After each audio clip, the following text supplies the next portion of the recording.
Good evening, folks. This is Ron Tyler with the Emergency Management Associates.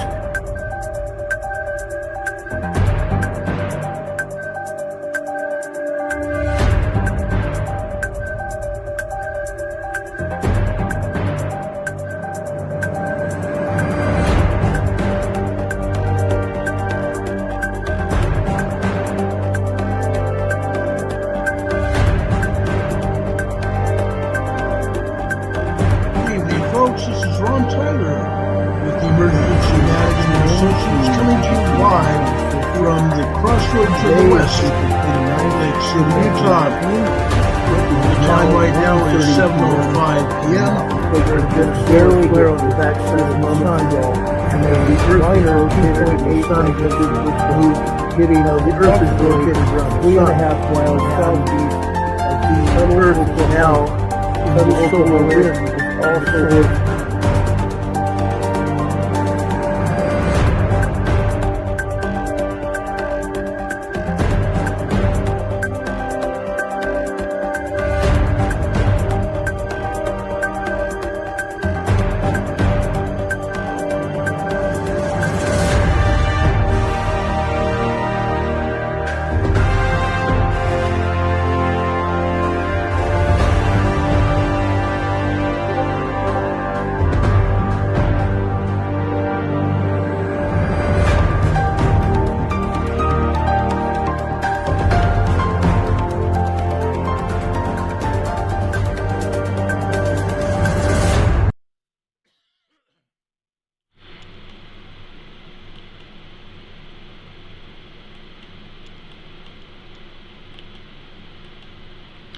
Good morning, ladies and gentlemen, and everyone else on this earth that's watching this program.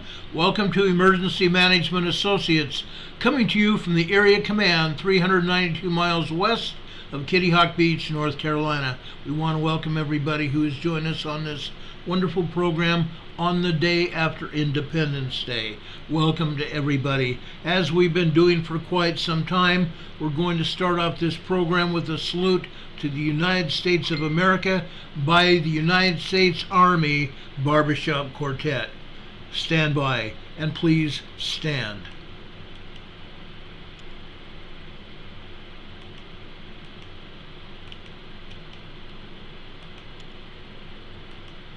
I pledge allegiance to the flag of the United States of America and to the republic for which it stands, one nation, under God, indivisible, with liberty and justice for all.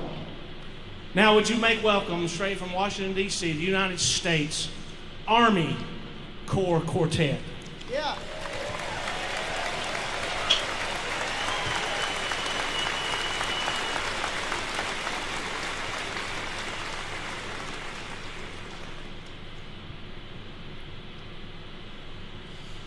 Oh, say, can you see by the dawn's early light what so proudly we hailed at the twilight's last gleaming, whose broad stripes and bright stars through the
the land of the free.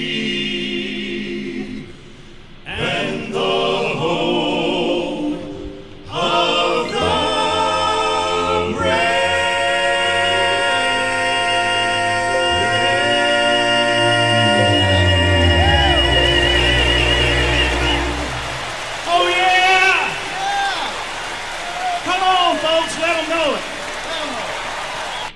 America's finest, the United States Army Barbershop Quartet with the nation's national anthem and our nation's national Barbershop Quartet convention host giving us the the Pledge of Allegiance. We appreciate this a whole lot.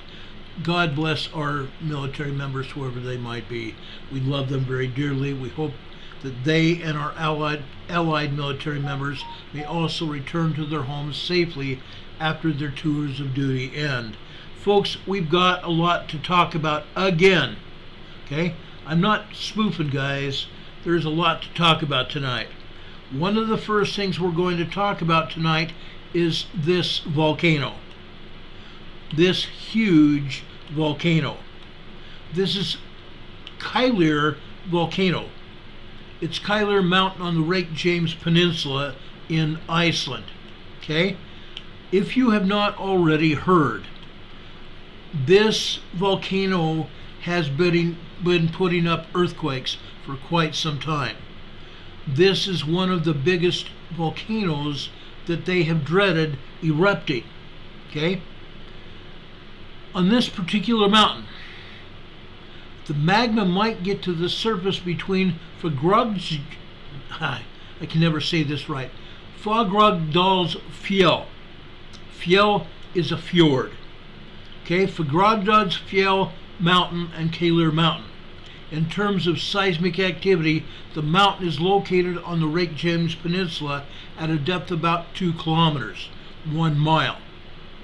In terms of the scenario from the previous 2 volcanic eruptions on the Lake James Peninsula, the eruption could occur within the next 5 days.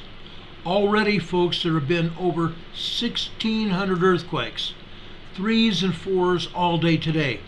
Magnitude 3.0, 3.9 earthquakes have been hitting for the past 2 weeks. 4.0 to 4.9 magnitude earthquakes have also been hitting. Today there's been 4.5s. Today there's been 3.5s, 3.1, 3.2s, 4.6s, and 4.7s. Okay? When an earthquake hits on this volcano, when it erupts, there's usually an earthquake of at least 5.0 or larger. 5.0 is a large earthquake. 5.0 to 5.9 are considered to be large earthquakes. Again, when a volcano erupts, it emits a volcanic signal that it is erupting. And usually that signal equals at least a 5.0 magnitude. Benedict Gunnar Ophigson, and I know I'm butchering that name too. Ophigson is Ofeigson. He is a tectonics expert at the Icelandic Met Office. He says that the earthquake and possible volcanic eruption on the Lake James Peninsula is nearly imminent. He said, I would think that the magma is at a depth of 2 to 3 kilometers. It's pretty shallow, and it looks like an eruption could happen soon. The time is always getting shorter. In the first eruption, it was 2 weeks until the eruption. It was only 5 days before it started to erupt. We have to assume that it is shorter until an eruption happens. We can't be sure about that, but we have to be ready. When he was asked about the possible timing of an eruption, based on the history of the last 2 volcanic eruptions in the area, many similarities to the last volcanic eruptions. Asked if this was the same scenario as the last year when the eruption of Meradurlur, Meradulur, erupted, Ophigson said it was very similar. He also says if there's a volcanic eruption, it suggests that it will be similar to volcanic eruptions in the last few years. The activity is a little bit further north than it was then. The magma always looks for cracks where it's easiest to go. We told you about earthquake faults. The magma looks for cracks where it's easiest to go. How far it will go cannot be determined. Can't be determined. Time must tell us what is going to happen and where it will happen. We are not expecting a great flow there. This is not threatening any infrastructure or a settlement, unless it becomes a significant long eruption. Adding that magma is most likely to emerge between Fagradalsfjall and Keilir. We are expecting large earthquakes. Ofigzone said that the quakes of magnitude 6.0 to 6.3 could be expected at the Sulphur Mountains, which is closer to the capital area. With the Sulphur Mountains, there's a high tension. We are closer to the capital area, which could be the greatest danger. There are two risks here. There may be rockfall, so it's a good idea now to be close to steep slopes. It's not a good idea now to be close to steep slopes. Then people have to consider the traditional preparation for an earthquake. What have we been talking about when it comes to earthquakes and earthquake preparation? We've talked about emergency preparedness plans, haven't we?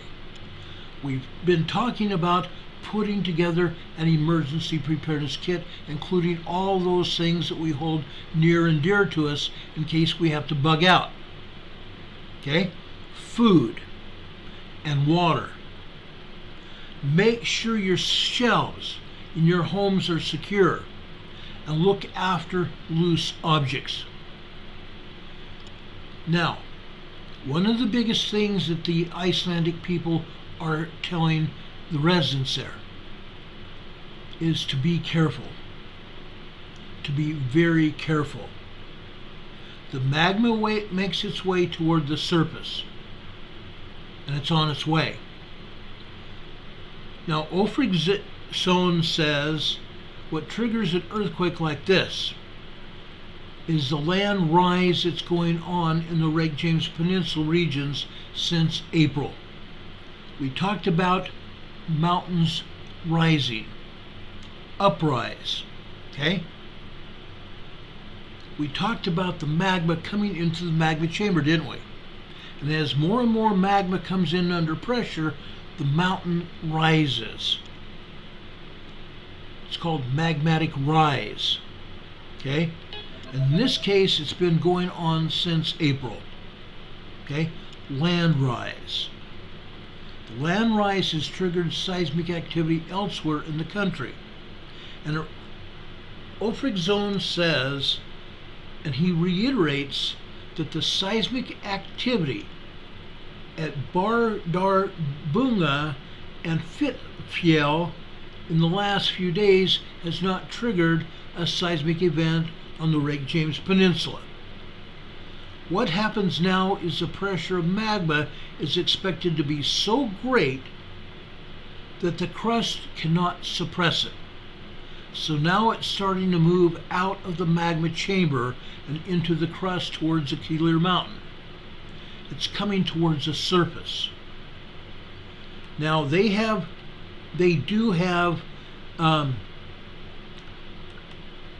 equipment there that are monitoring that whole area. It's not just one seismograph.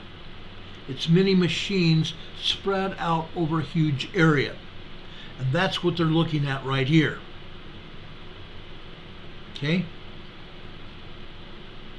The magma could come up at any time, any place. Okay? So probably before this weekend, we may have another volcanic eruption, this time in Iceland. Okay? This time in Iceland. Now, there's something else that we need to talk about. Actually, there's a lot of stuff we need to talk about this afternoon. Okay? I'm going to take it one step at a time here. I hope everybody is watching. I hope that you stick around for the entire program, because you may miss something that might be very important for you. Okay? First off, If any of you remember this man, okay, Jim Caviezel, laws don't mean anything anymore. We don't have a First Amendment. There's no such thing as free speech anymore. Okay? I have a lot to talk about when it comes to the Cascadia area. I will be getting back to Washington State tonight, but there's some things that have come up that we need to talk about, and one of them is this: our free speech and what is actually going on in our country, and in particular our White House. Our White House. Okay? Now, I know by showing you this next picture, we may elicit some jokes. We may elicit some laughs. Yes, I took this from Jeff Dunham's, one of his puppets, called Walter. Walter looks a lot like Mr. Joseph Biden. Biden doesn't look anything like his kids. Okay? The Blaze Network talked about what happened at the White House this past Sunday. Secret Service agents discovered a suspicious white powder in the White House.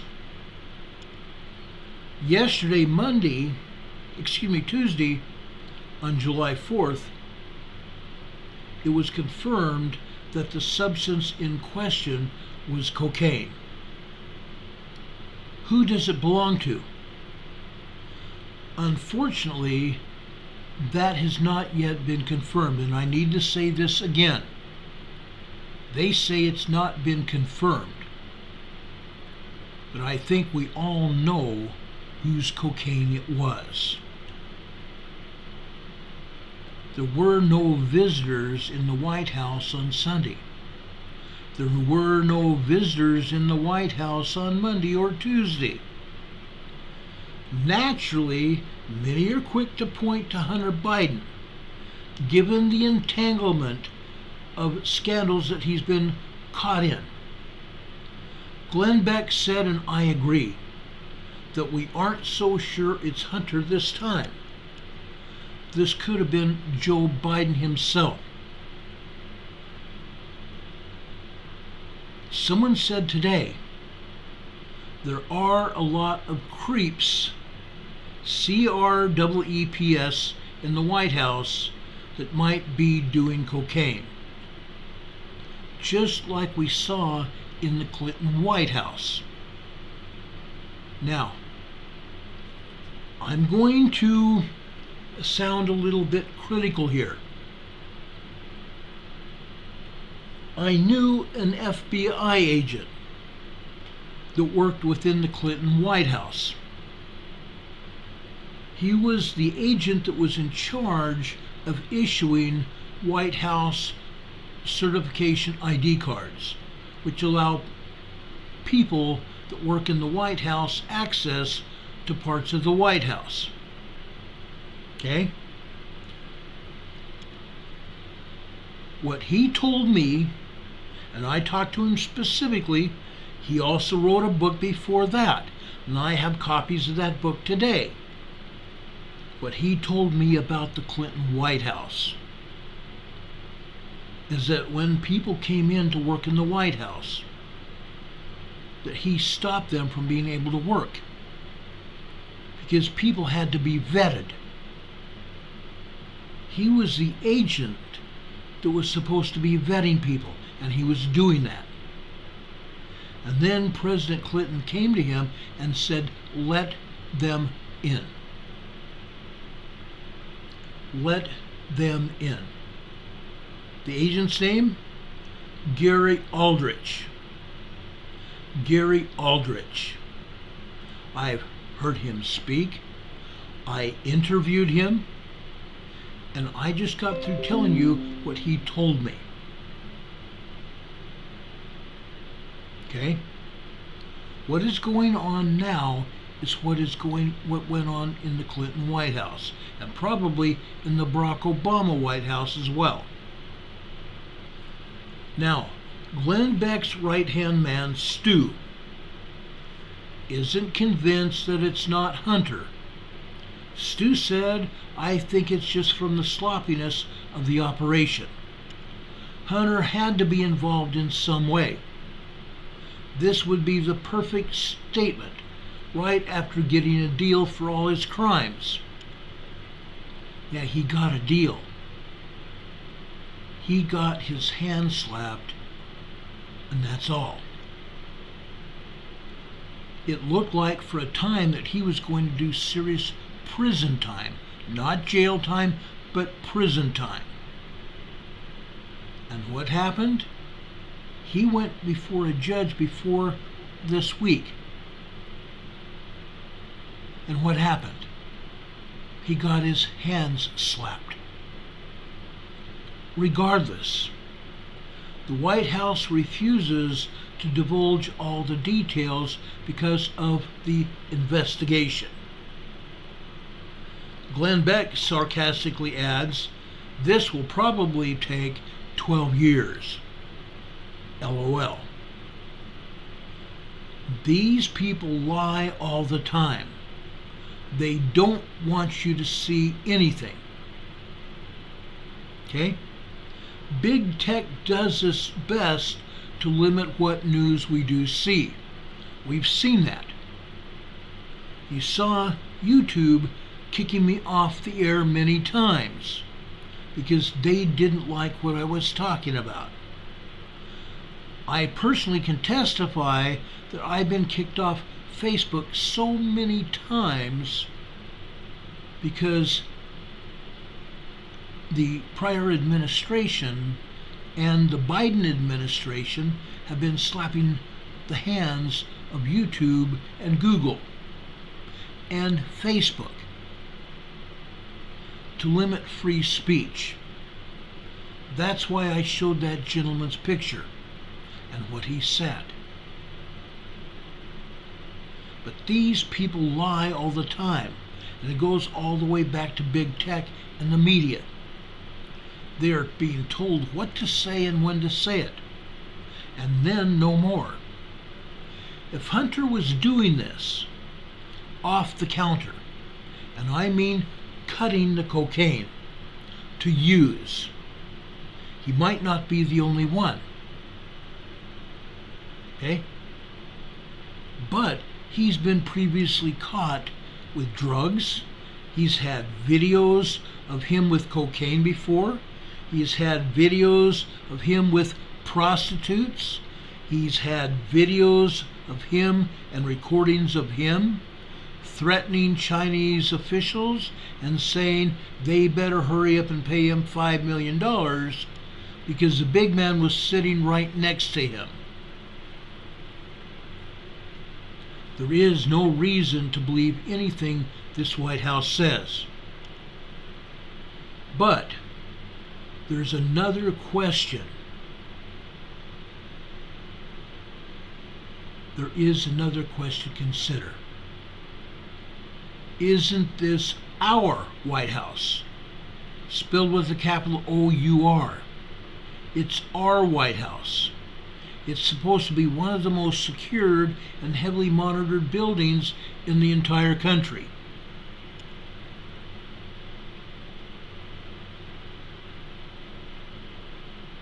There has to be a camera pointed at the place where this cocaine was found. The command to rewind the footage needs to be given. Glenn Beck told Stu, "Come on, Stu. They're not invading people's privacies by putting cameras in places of the White House where the tours go through all the time. Why would you have a camera in an area, in a private area, a semi-private area, where someone's doing cocaine?" But in all seriousness, of course there are cameras in public areas of the White House, which raises the question, was the cocaine found in a private area that was not under video surveillance? This would totally contradict the White House statement that the substance was most likely dropped by a tourist. Sweet Polly Purebred in the chat says she's being buffered. I'm so sorry. Polly, if it continues, go out and try to come back in. That usually resolves that situation. I hate to think that they're buffering me, but they very well may be doing that. I've been monitoring my inbound signals here, and I have pretty high signals here, so it's not on my end. However, it doesn't mean it couldn't be on someone else's end. We have a lot of storms all over this country, and that could also do it. We also have a lot of clouds, and we have fog caused by fires. And right now, I, as well as many other people in this region that I'm in, are under a purple advisory, a very hazardous smoke advisory. But getting back to this, we have to ask that question. Was the area under video surveillance?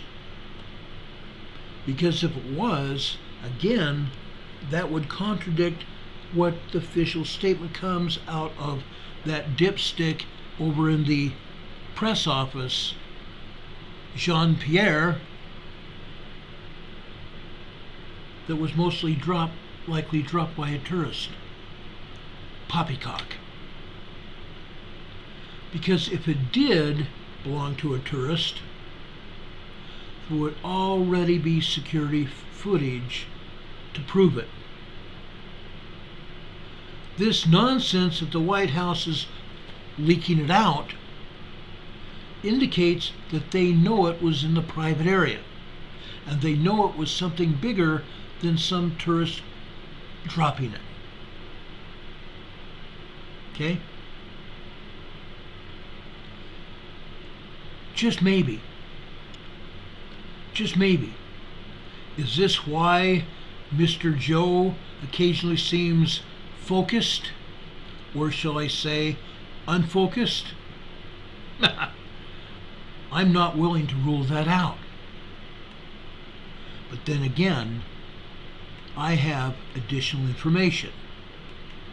Let me play that information for you right now. If you were paying any attention over the weekend, the story everyone is talking about. And when I say everyone, I mean every network, because this one they just can't ignore. Cocaine was found in the West Wing of the White House in a work area used by top administration officials. The powdery substance, as it was described on Sunday, now identified as cocaine, caused a partial evacuation of the White House on Sunday. Newsmax chief White House correspondent James Rosen. Sources within the U.S. Secret Service say that the White House was largely deserted. The East Wing was shut down, completely empty, when officers with the Uniform Division of the U.S. Secret Service were performing a routine patrol of the West Wing part of the complex. This would have been around 5 p.m. Eastern on Sunday evening over the long holiday weekend. The officers discovered a white powdery substance of unknown origin. They called in the D.C. Fire Department. Officials with the D.C. Fire Department performed an immediate field test, and sources tell Newsmax that test identified this substance indeed as cocaine. The material was then transported to a federal laboratory where it remains at this hour for additional testing. Evidence in an ongoing investigation now, attended by a number of agencies, the objective of which is to learn whose cocaine this was and how it wound up inside the West Wing. There is some speculation, of course, as to whom the cocaine may have belonged to. More from Katrina Zish on American Agenda. we chuckle about it a little bit and maybe make light of it, but there's nothing light about this. And of course, a lot of people guessing, we don't know if this is true, it's not confirmed, but saying, well, Hunter Biden was just there. We certainly know he's a drug user. We don't want to spread any misinformation or make any assumptions, but that's just where these conversations are going. Yeah, I've watched enough of the videos that came off of his laptop of Hunter cooking up crack and smoking it. It couldn't be a more fitting top off for this holiday for this administration than for them to find cocaine actually in the White House. Unbelievable. Hey, Craig, let me ask you, do you think people even care? And I hate to say that. I mean, if it's cocaine, it's cocaine, which is crazy. That's a great question. That's a great question. In this day and age, I think some people are just a nerd. Look, this is a crime family. The Biden family is a crime family. It's a criminal activity emanating from the White House on a daily basis. So a portion of the population has become inured to scandal in this White House. But a good, healthy portion of Americans are also shocked that this would happen in the White House. This would happen under a United States president. Look, Joe Biden's going to go down in history as the worst president in American history. But not only that, also the most corrupt president in American history. So it kind of makes sense and an awful truth that they would be doing illegal drugs in the White House on top of everything else. Okay, this is not the first time. This is not the first time that this has happened. Gary Aldrich told me stories that there were people within the White House during the Clinton administration that had drugs. This story seems like there was white powder that was outside of a baggie. That there was actually some kind of white powder outside of a baggie. Now, I'm going to also tell you something else. I have worked on criminal investigations. I have worked on drug investigations. I have seen white powdery substance out on countertops, on nightstands, on desktops. A couple times we found a white powdery substance that was tested, and it was white sugar. Fact. But in this case, this was tested by the DC Fire Department and other agencies. Okay? I'm going to say other agencies. The Uniform Division of the Secret Service found it. I will almost bet you they immediately took pictures of it. They took a small razor blade and got a little bit on a razor blade, and they took the razor blade and tapped it on the top of a plastic tube that had a substance that turns the color of purple if there's drugs. And that's how they found out that it was cocaine.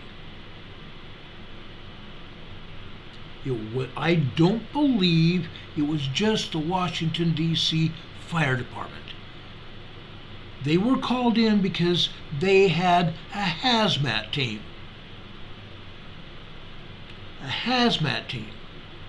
Hazmat teams are always called whenever there's drugs there, because they can adequately dispose of the drugs. They can clean up the area. Hazmat teams typically clean up the area. Now, we don't know how much of the white powdery substance that was found out in the open in the White House, but we do know it was found this time. Okay? I was a federal police officer. I found white powdery substances all over, including on floors,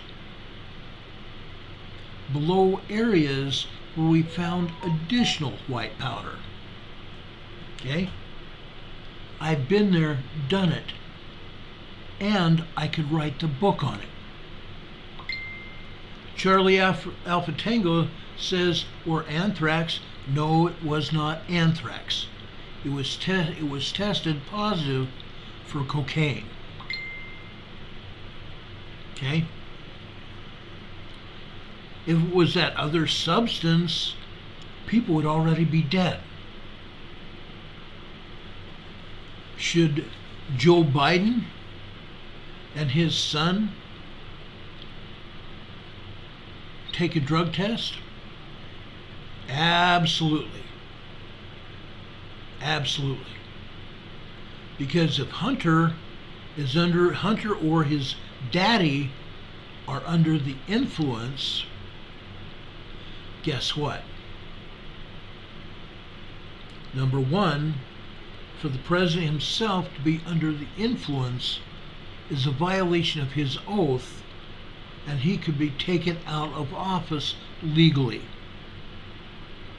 Number two, if it's a Hunter, he's bringing in illicit drugs into the people's house. And if he's under the influence, he's under the influence in the people's house, and he can go directly to jail. Do not pass go, do not collect $200. Now, yes, I'm aware that Joey Biden's kids get treated with kid gloves. They get their fingers slapped. Oh no, please don't do that again.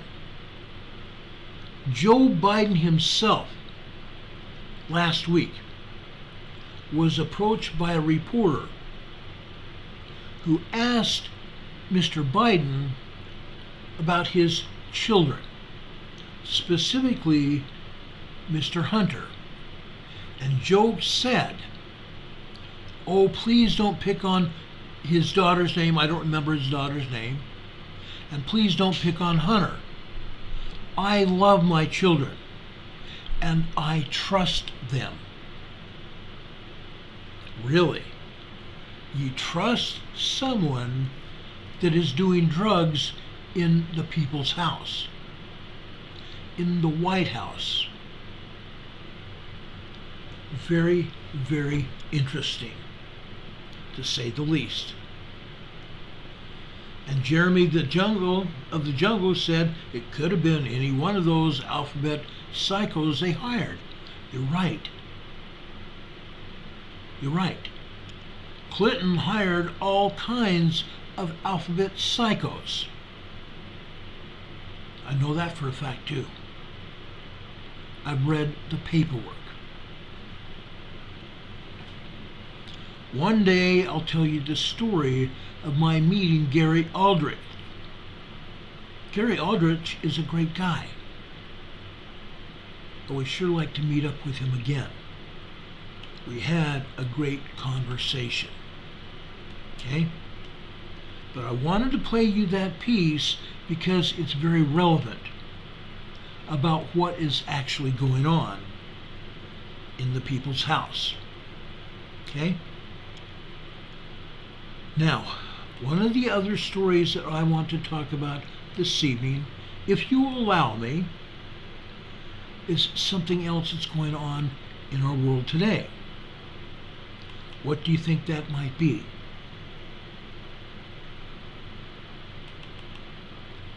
Could it be a Russian nuclear attack? No, not this time. Could it be one of the nuclear power plants is in danger? Pretty likely. Pretty likely. Folks, is Russia planning an attack on a power plant? It's been said that they are. Russia has been accused of preparing nuclear power plant attack, and its impact could be a next Chernobyl. Our next Chernobyl. Russia is allegedly planning to launch a nuclear attack on UKR by destroying the Zaporozhye nuclear power plant. Mr. Zelensky published a video alleging that Russian sources have placed what appear to be explosives on the plant. Russia, meanwhile, is claiming that UKR is planning to destroy the plant using missiles and drones. So I think what we will do is we're going to keep an eye on this story, because this story could lead us all over the world, literally. Are our lives in danger? Oh yeah. Yeah, they certainly are. That's why we're talking about this. Roxy Trim saying earthquake or volcano? Oh yeah. We've already talked about a volcano, and in just a few minutes we're going to talk about earthquakes and nuclear energy. Okay? Right now, I want to talk about another story that has come to light this weekend. One of the people that we have mentioned in previous, shall I say, segments of our shows before, a gentleman that AOC in Congress and other people have mentioned as well. I bet you've heard his name. I bet you've really heard his name many times. Probably over your lifetime. Probably within the last week. Okay? Folks, the man that we're going to talk about here is not just him. It's the Biden administration. It's a little of everybody. Okay? I'm telling you guys, I wish I was making it up, but I'm not. It's highly probable that something else is going to happen. Very highly probable that there's something else that is going to happen involving this man, Bill Gates, and the Melinda and Bill Gates Foundation. Okay? Since Biden took office and the Democrats got hold of the Senate and the House, there are Democrat communist politicians in charge, aren't they? There's a whole gang of Democrat communists, and they're part of the gang of 6, and AOC is one of them. For the first time in history, about 4 to 6 years ago, we got someone from Iran in our Congress, from the great state of Michigan. Together with a squad, they put out the green agenda. But the new green scheme of Bill Gates and Joe Biden is to block sunlight to save the planet from global warming. The question is, how far will this go? The United States government is looking into the concept of partly blocking out the sun. Isn't that interesting? Partly blocking out the sun. Congress mandated the White House to provide a research plan for solar and rapid climate interventions. This communist White House and our politicians have been doing great harm to our environment, and they're trying to blame it on all of us. We talked about their plane trips coast to coast and all over the world, creating a huge carbon footprint, a lot larger than our own carbon footprint, and yet they want to eliminate our carbon footprint. Okay? But this research plan for solar and rapid climate intervention is according to an official White House release. Congressional reports and scientific documents and open proposals tied to scientific organizations and the WEF.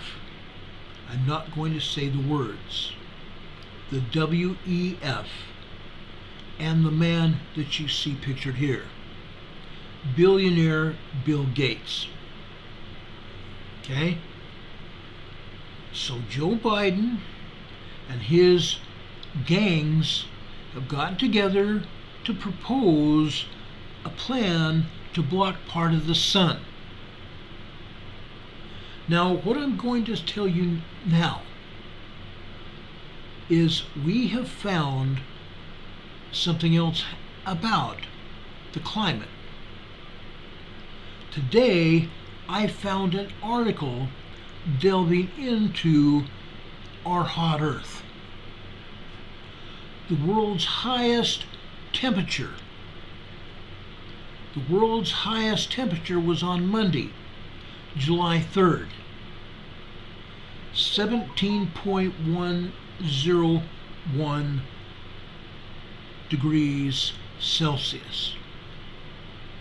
17.01 degrees Celsius. That equates to 61.61 degrees Fahrenheit. Just to give you an idea of the temperature that is the shocking world hot temperature. That's not hot. Okay? It's actually a very mild temperature. That was on July 3rd. July 4th, guess what? The world's highest temperature raised up. Yesterday, July 4th, the world's highest temperature went up to 17.18 degrees Celsius. 0.18 of a degree Celsius, equaling 62.924 degrees Fahrenheit. And yet our Democrat communist politicians in DC want to block the sun to reduce the temperatures here on Earth. Melting ice at the poles, are we? No, guys, that's a fallacy of a former vice president of ours. It's a fallacy of a former vice president. And these dipwads, yeah, they're dipwads, guys. These dipwads are trying to make it worse. Okay? They're trying to make it worse. Trying out electric cars that only go 200 to 300 miles at a time. Then they have to stop for 24 hours to recharge. And our own power grid cannot even stand the draw on power that we now have, and yet we're trying to also charge these electric cars. They're going to put an increased draw on our power and make the grid fail. Interesting, huh? Richard Smith says, this is real, guys, he's in the chat right now, 28.9 Celsius inside his room there in Nova Scotia. 28.9 degrees Celsius here in his room in Nova Scotia. That's pretty hot, isn't it? That's pretty hot. Let's see here.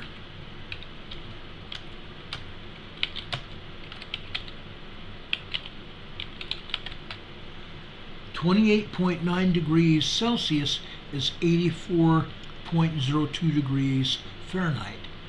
That's pretty hot. Today, it got to 98 degrees Fahrenheit here. 98 degrees Fahrenheit here.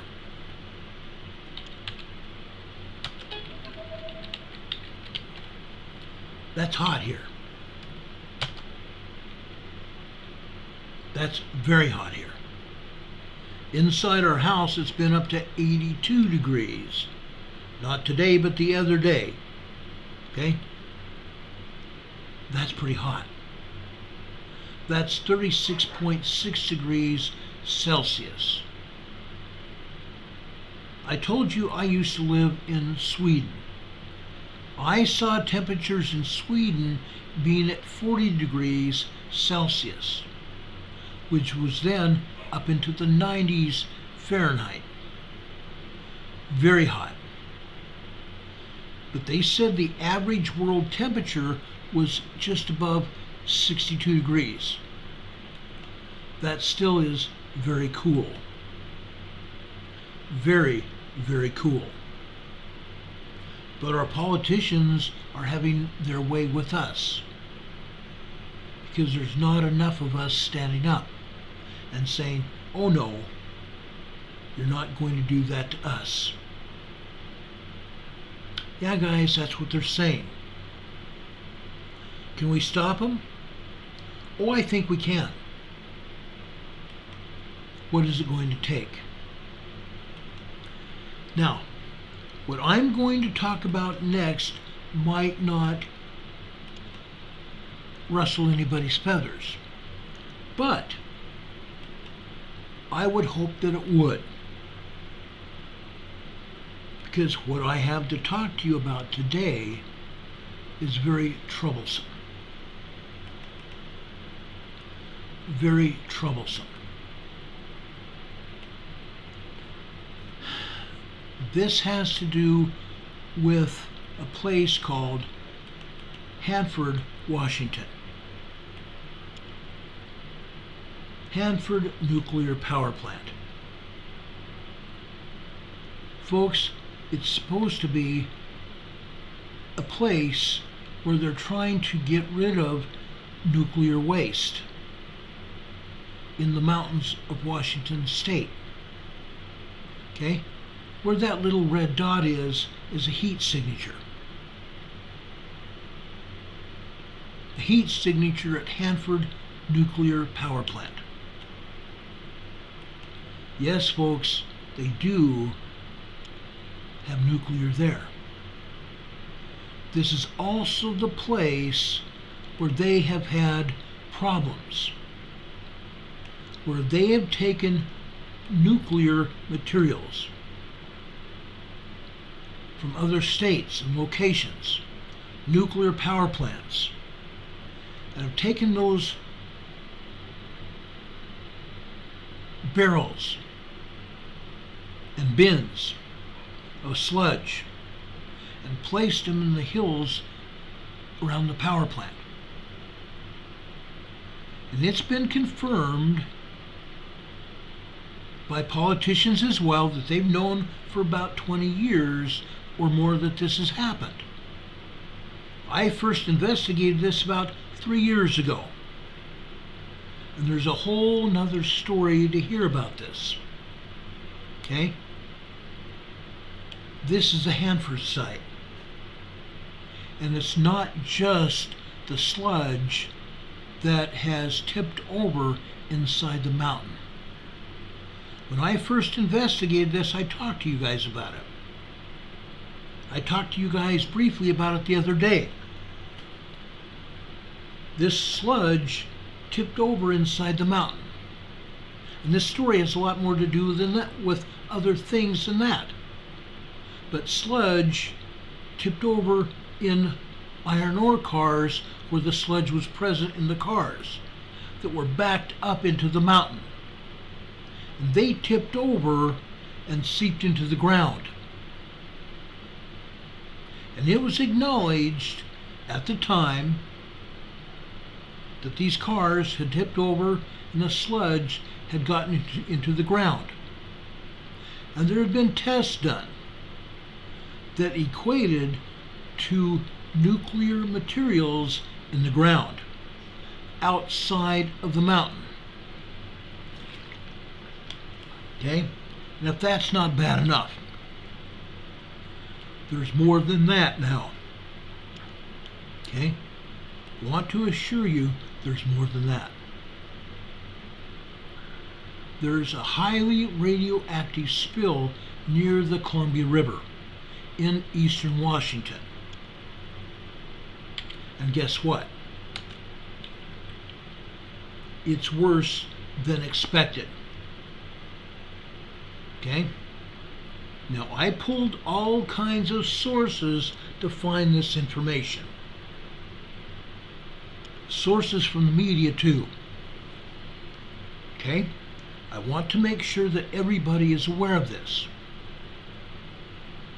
As I showed you on that other slide, there is heat in them there hills and the ground around it at the Hanford plant. Heat signatures indicating hot radioactive material. In the 1980s, and I want to just paint this picture for you. This has been going on for a very long time. They have been storing radioactive material here since the end of World War II. In the 1980s, one of the buildings on the Hanford facility had 6 hot cells that were being used to prepare concentrated radioactive cesium and strontium from the Hanford plutonium production waste for Germany to use for testing of a repository for radioactive waste. They were testing this for Germany for use as a repository for radioactive waste. Hanford workers stood outside the hot cell and used controls remotely to operate manipulators within the 30-foot tall hot cell with 5-foot thick walls. As they watched, the engineers watched through leaded glass windows. At the time of the work for Germany, the stainless steel liner on the floor of the hot cell was damaged. It allowed the concentrated high-level waste to leak into the soil beneath the building. So now we have radioactive waste that leaked into the floor and into the soil beneath the building. The bottom of that cell, the bottom of that hot cell, is 42 feet above groundwater. Above groundwater. The Hanford facility was used to produce plutonium for the nation's nuclear weapons program during World War II and the Cold War. Environmental cleanup is now underway. As I stated at the top of this story, there's already radioactive sludge that has reached into the ground, leached into the ground and down into the groundwater below the Hanford facility.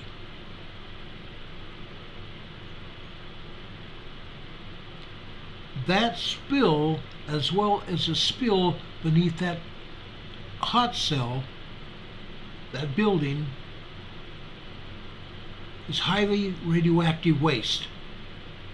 Beneath the building on the Hanford Nuclear Reservation north of Richland near the Columbia River.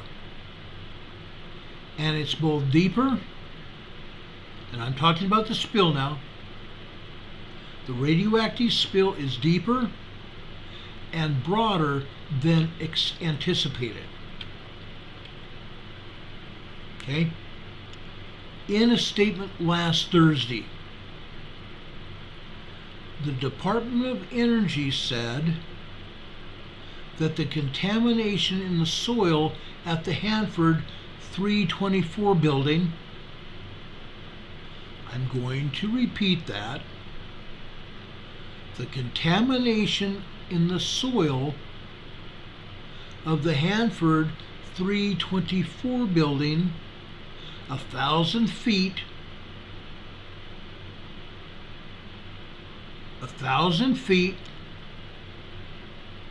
from the Columbia River. How far is 1,000 feet? Folks, we have a football field, right? Think of it as a football field. A football field is 100 yards wide. That's 300 feet. So let's now talk at just a little over 3 football fields wide.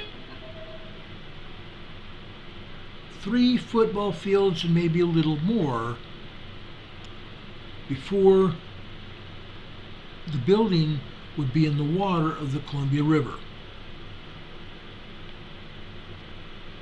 Okay?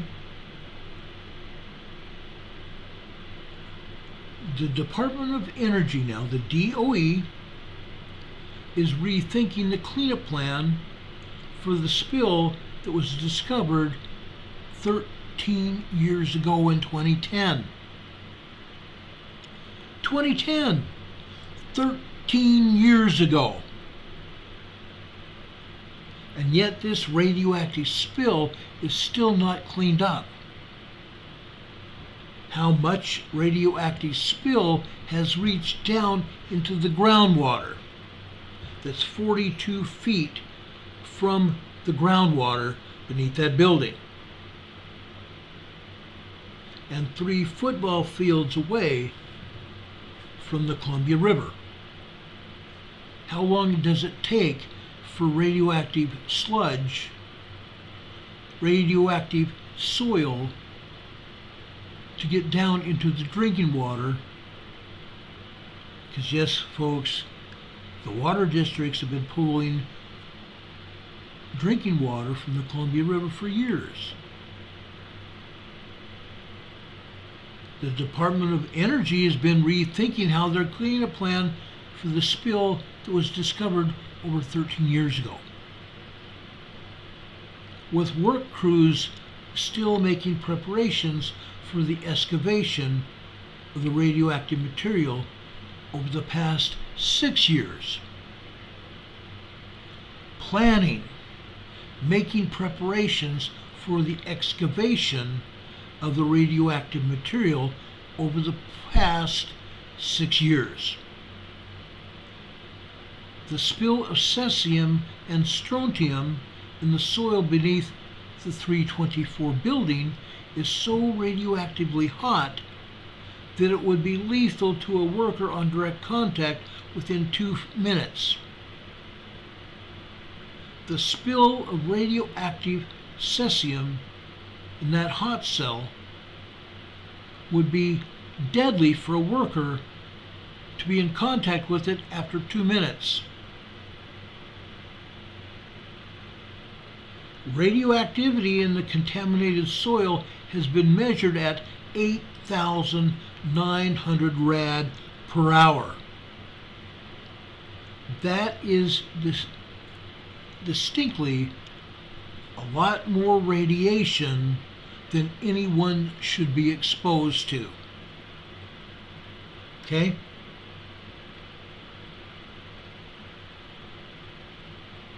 Kremlotz is saying, look at Galen Windsor's speeches about Hanford and 3 Mile Island.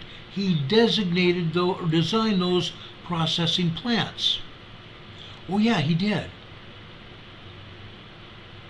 There's radioactive processing going on in Utah as well, for storage in some of the hills in the Wasatch Fault. Yes, folks, the hills around the Wasatch Fault. The plan here at Hanford has been to leave 324 buildings standing to act as a barrier to prevent precipitation, rainwater from reaching underground contamination and driving it closer into the groundwater. Folks, the contamination's been happening for 13 years at least. At least. 13 years of precipitation around building 324. Okay? How much precipitation, rain and snow, does it take to drive that poison, that radioactivity into the groundwater 42 feet down after 13 years? And then the groundwater moving toward the Columbia River, or the soil moving toward the Columbia River by rain and other precipitation, taking that water on the surface that's contaminated and dumping it into the river 3 football fields away. Now, work began in 2017 to stabilize building 324 and the soil beneath it.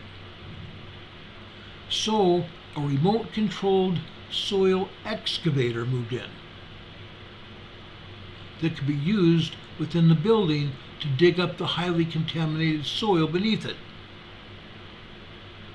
So they moved in this great big remote-controlled excavator. Now the Department of Energy is considering a more costly and time-consuming cleanup plan. This has been going on for 13 years. Okay? In 2017, they brought in that excavator to try to dig up soil. Okay? That was 7 years after the contaminated soil was discovered, or the leak was discovered.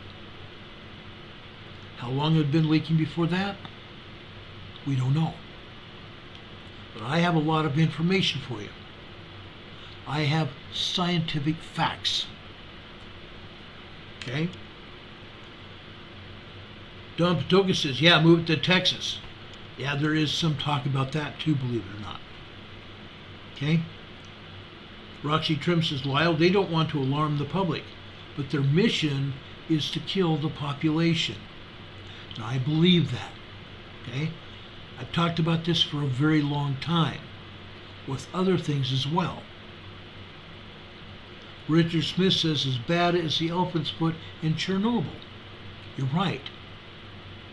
And all those wild animals, cats and dogs, badgers, coyotes, squirrels and raccoons, all radiated, all containing radiation in their bodies, running loose around Chernobyl.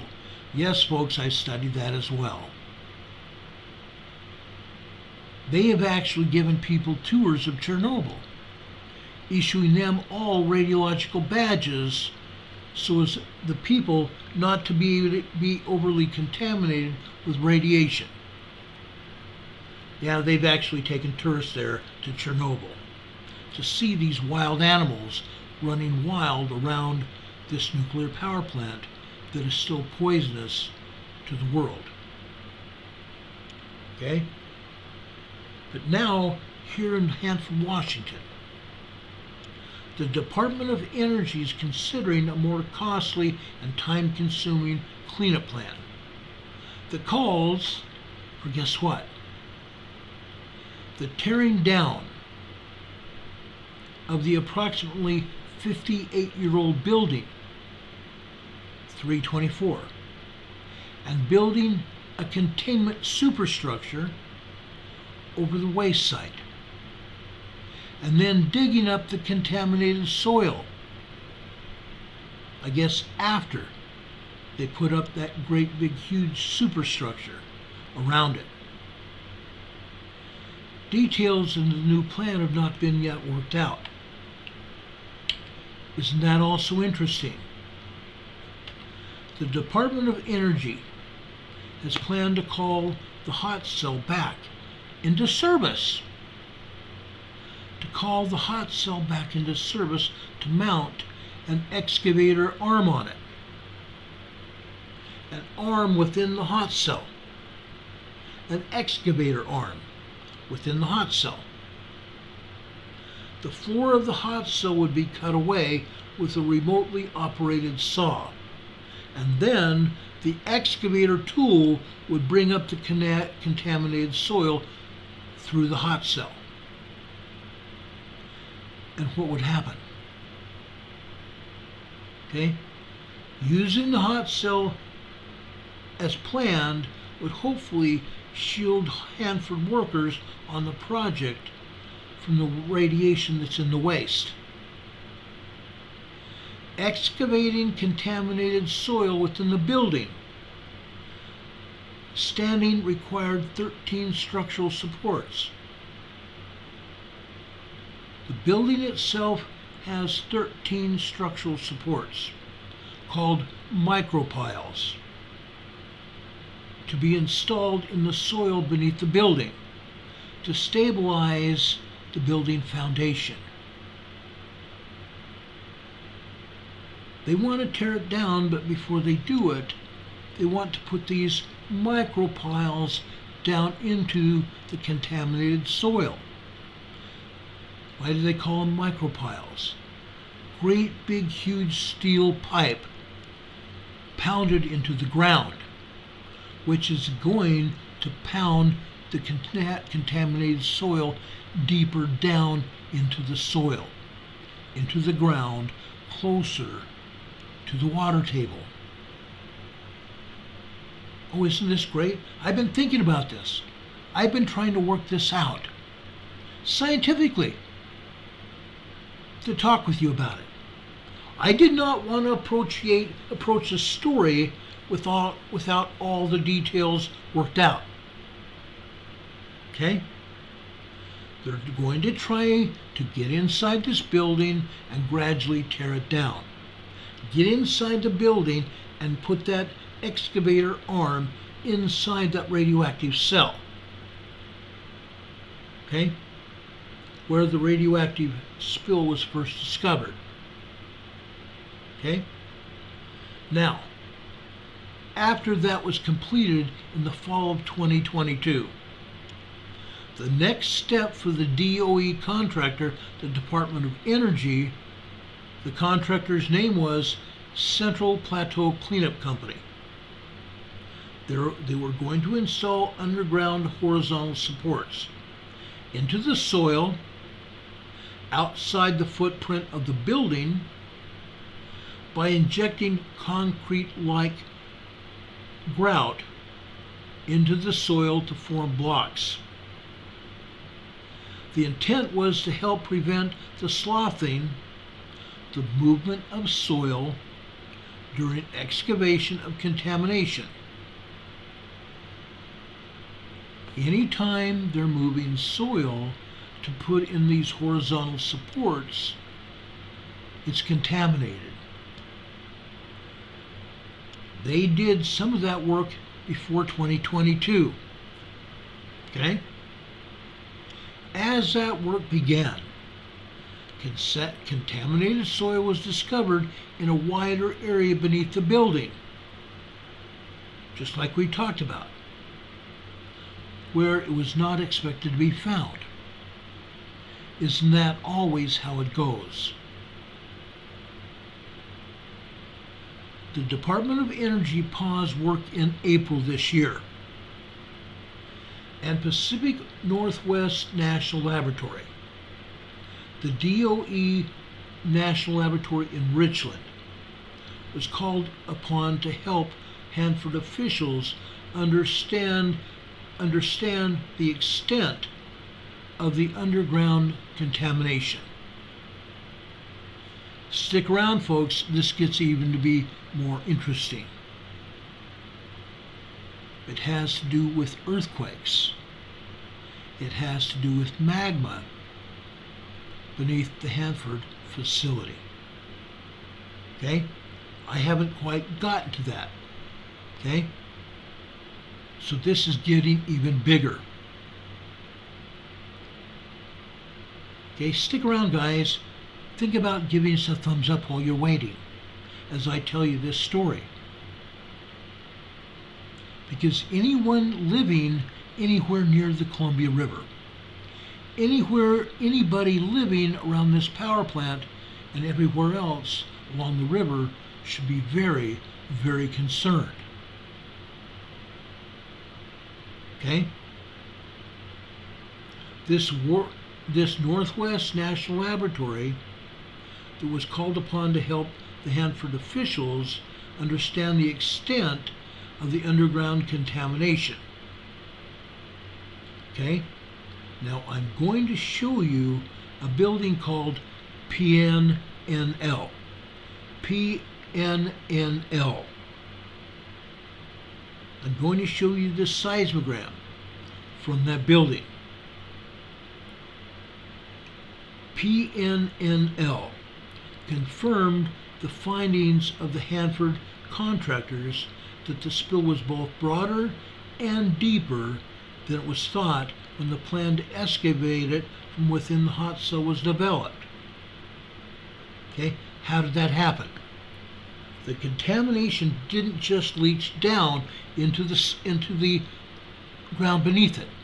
It also leached out. My gosh. Why didn't they think of that before? They should have been testing the soil in and around the entire facility there. People have been walking all over that building, all around the ground outside all of those buildings at Hanford. There are still people walking around today. Okay? Broader and deeper, the radioactivity is spread out around the area. Okay? A lot further than what they thought it had. Work on that plan that we told you about was done previously by Department of Energy contractor CH2M. CH2M Hill Plateau Remediation Company. CH2M Hill Plateau Remediation Company, before its contract expired. Central Plateau Cleanup Company took over at the start of 2021. A much larger volume of contaminated soil would need to be removed. A much larger volume of contaminated soil would need to be removed than they had originally planned on. The excavator arm in building 324 in the hot cell had to be mounted in that hot cell. for the excavation could not reach all of the contaminated soil. With some of it, go figure, guys, this gets even more interesting. The excavator arm had to be mounted inside that hot cell, like we told you. But the contaminated soil was even deeper than they had expected it to reach. Workers at Hanford had been preparing to clean up a highly radioactive spill under 324 building for 6 years. The spill's contamination recently was discovered to be significantly larger than they had expected. Workers at Hanford had been preparing to clean up a highly radioactive spill under 324 building for 6 years. Okay? The Department of Energy began to rethink its cleanup plan for the spill, not only because there was a larger excavation that was going to be required, but also because of concerns about the aged building. Been around since World War II. Equipment failures there have been highlighted. The condition of the building itself and the cost to continue to maintain and do the repairs there, while also using one of the hot cells to excavate waste. It's a big deal, isn't it? It's huge. This is huge, guys. Aubrey said Washington State knew this for decades. Oh yeah, ever since World War II. Decades. And they ignored it. The feds and the EPA did not even enforce any of the rules or the laws. Okay? They didn't. You can go back through the records and find that out. They did not enforce the rules. They did not enforce the law. Now, the Department of Energy said that the building currently is in a safe and stable configuration. A safe and stable configuration. The contaminated soils at the building have remained stable for decades. Okay, that is a statement from the DOE. It's safe and stable under its present configuration. The contaminated soils have remained stable for decades. Really? They have leached down further deep into the soil, and they've also gotten further out away from the building as well. They admitted it, and yet they're saying it's safe and stable. The soil and the building are safe and stable. Now, the new plan for the Hanford spill plan. The new plan. The Department of Energy is considering and is intended to be safer for the workforce. Their plan is considered to be safer for the workforce, okay, and protective of the environment, and effective in completing the mission. The mission to get rid of radioactive sludge, radioactive particles, radioactive soil. They said their mission is intended to be safer for the workforce, protective of the environment, and effective in completing the mission. Hanford workers were told in a very large employee meeting last Thursday. While this change in approach will take longer to complete, it represents a safer path to remediation, a safer path to remediation, and it aligns with the current budget profiles through the fiscal year 2025. How long has this been going on? A very, very long time. They first noticed radioactive material leaking into the soil around Building 324 in 2010.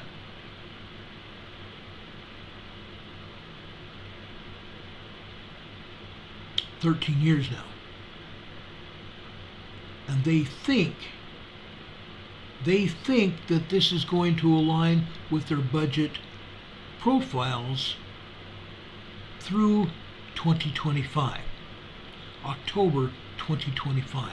That's what they call the end of the fiscal year, October 2025. October is always the end of the government's fiscal year. Now, the DOE says, as a precaution, 2 new monitoring wells will be installed to continue to check for any underground spread of the cesium and strontium, the contamination in the soils and in the water. We're going to install 2 new monitoring wells. Workers have been practicing using remote operating equipment at a mock-up of the Building 324 to prepare to dig up highly radioactive waste. Workers have been practicing using these remote-controlled equipment to dig up the highly radioactive waste. The proposed new cleanup plan would be starting with the deactivation of Building 324. Just a few minutes ago, we talked about them continuing to use Building 324. Now they're talking about deactivating that building, including fogging ventilation systems to stabilize the contamination of the air in the facility, fogging it to hold the contamination within the building. Okay? Filling the building's hot cells with grout and turning off heat and power. Filling the hot cells with grout. Isn't that interesting? The hot cells are already contaminated with radiation, aren't they? And now they're going to put grout in it. More and more grout. As they fill it with grout, what's going to happen? The contamination is going to go up, isn't it? It's going to continue to rise within that cell. Then the DOE says the building would be torn down to its foundation, and the slab of the foundation possibly extended, putting in a new foundation. The extended slab would serve as a larger barrier to protect it from rain and snowmelt that could drive the radioactive contaminated soil deeper toward groundwater. It's already had 13 years to seep into the groundwater. By 2025, it will give them another 2 years longer for that radioactive soil to get into the groundwater, if it's not already there. Then, on top of that, a containment superstructure would be built over the entire waste site. The design of the superstructure has not even been started. The design of the superstructure that they want to build around the entire site has not even started. With that superstructure in place, contaminated soil would then be dug up within that superstructure.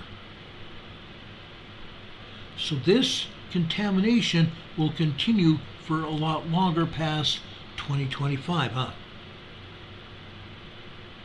Now, this story was originally published in the press.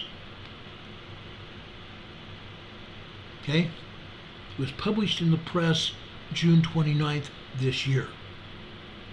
You can go over to the Tri-City Herald, tricityherald.com, and look under news about Hanford. Look under news about Hanford. But folks, it doesn't end with that. I have some other images that I want to show you. And this will not be pretty. These are scientific, detailed images. What I'm having to show you tonight. Okay? I want to show you the west area, 200 West Hanford. This is March this year, March 27th, 2023. Okay? I'm going to enlarge this entire screen so you can see what I'm talking about. This is the Seismograph H2W HNZUW. Okay? You can see the date on it. Okay? Look at the seismogram from top to bottom there. Okay? Up at the top, it starts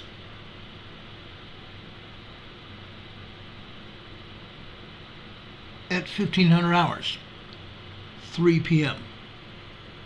Okay? In this particular slide, guys, there isn't a lot of stuff going on. Just tremors. Just tremors caused by magma underneath the ground. Look at the bottom, the afternoon of March 27th this year. Yes, someone played with the seismograph. The lines here are tilted. Okay? But each individual line is representative of 15 minutes. Each individual horizontal line here records data of 15-minute time period. See where these thicker lines are? That is magma underneath Hanford building 220. Okay? This is near building 324. Okay? Look at the magma going underneath this building. Okay? Now what I also want to tell you is that the seismograph is not recording things accurately, meaning the seismologists have turned the seismograph down on every one of these seismograms. Okay? So what you're seeing right now in real life, the lines would be thicker than they're being seen right now. They're thicker. Look at the earthquakes generated by the magma. Yes, we have tremors here, but we also have 2 earthquakes generated by magma. And you can see that here. Okay? I want to make sure you understand what you're looking at. Now, there's some rain coming down. We're getting a downpour right now. We've had some thunder and lightning here. So if you hear something, just be aware of it. We still have good signal here, so we're fine. I want to show you April 4th. Okay? I showed you March 6th. Just a bit less than a month later. April 4th. As I said, each of these horizontal lines represents a 15-minute time period. Okay? Like I said, this starts out at 1500 hours, which is 4 p.m. or 3 p.m. Okay? Now, What you're seeing here, guys, is later in the day here. Down here within about 2 inches from the middle or from the bottom of this is midnight. Notice when these earthquakes are occurring. Not during the day, and they're not showing the daytime. They're only showing afternoon and evening hours and after midnight. Okay? The lines here are thick, aren't they? There's magma down beneath those mountains and down beneath these buildings. And there's earthquakes and tremors hitting this area. Okay? Again, that's April 4th. Okay? March 6th. March 6th this year. Look at this. Why are we not seeing this activity before this? Like I said, the seismologists are dealing with the seismograph. The seismograph is not allowed to record this information before it was recorded here.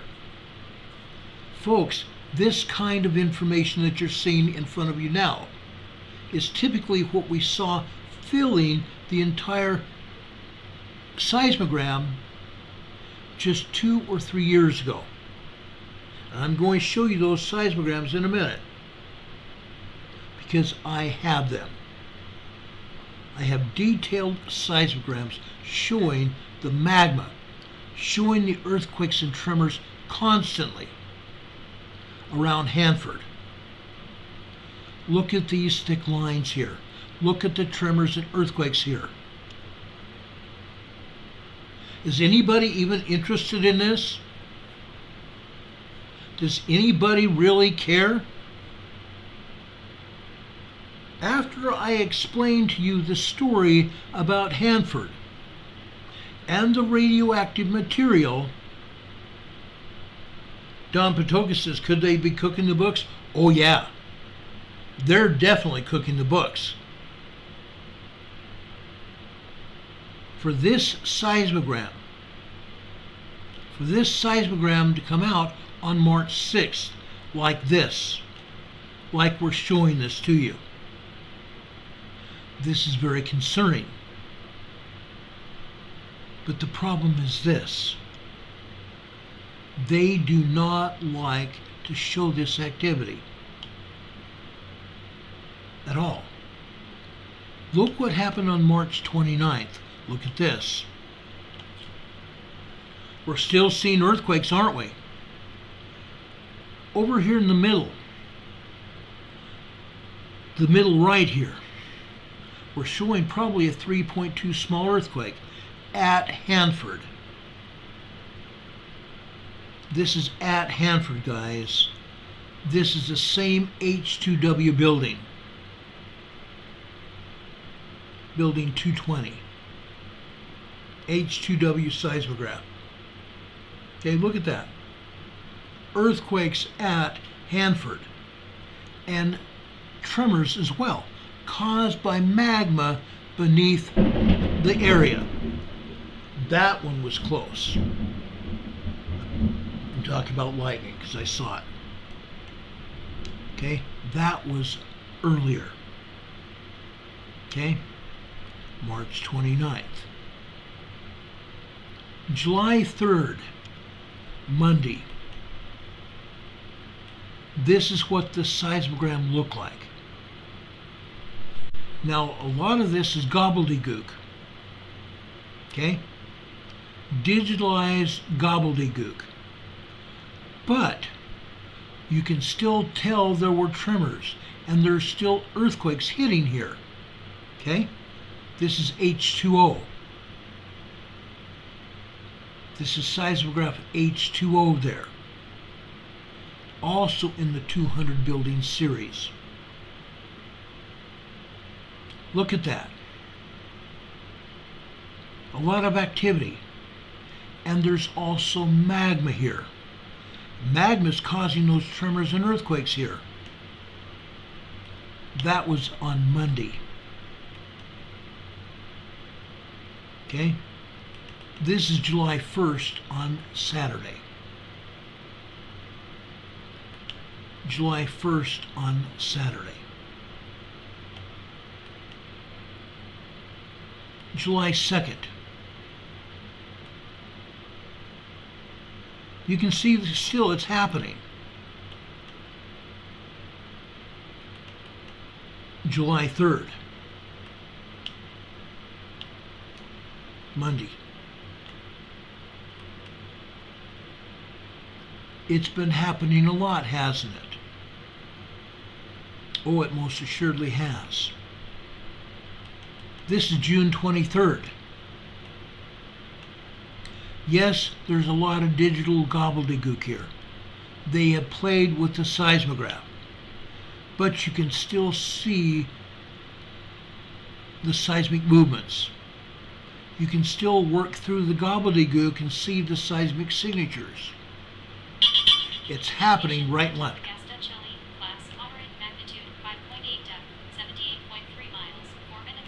A 5.8 magnitude just hit it, Antofagasta, Chile, 5 minutes ago. Roxy Trim says it looks like a ticking time bomb. Yeah, you're right. Because the magma beneath the Hanford power plant is there. And the magma is carrying contaminated waste with it.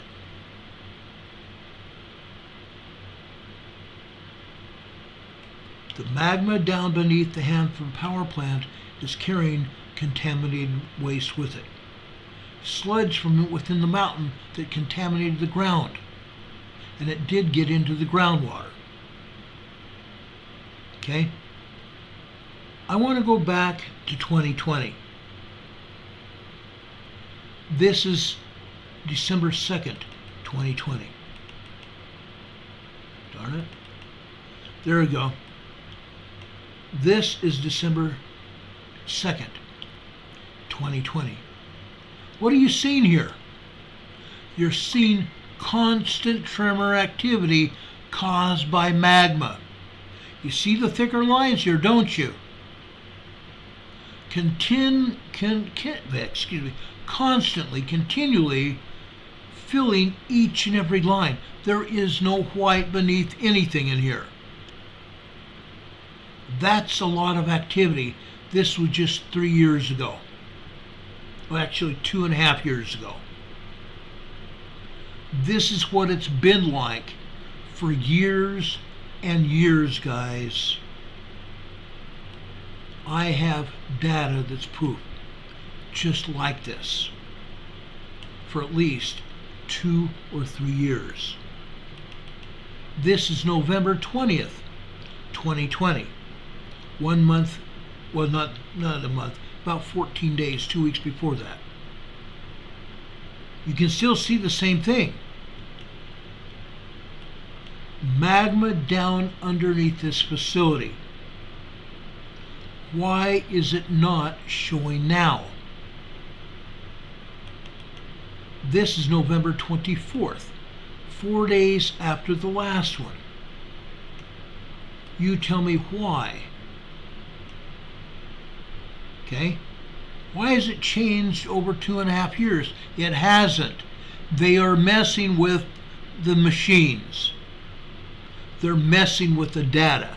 After I started showing this, all of a sudden, the Pacific Northwest Seismic Network shut these down.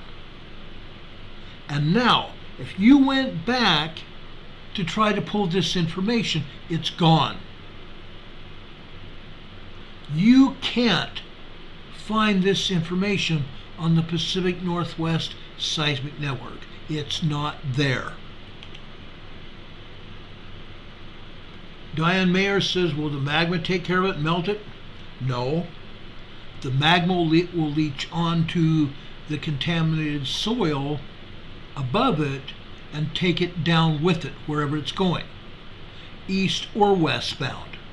In this case, I think it's moving west. I'm sorry, east. I think the magma is moving east in this case. Okay? That's November 24th, 2020. This is November 23rd. This is what each and every day looked like back in the day. Just 2.5 years ago, before the Pacific Northwest Network figured out what we were doing. We were broadcasting these slides every day. I'm sorry, not every day. We were broadcasting this information twice a week on Mondays and Thursdays. Mondays and Thursdays for months and months. Probably close to a year, and then all of a sudden the PNSN shut it down.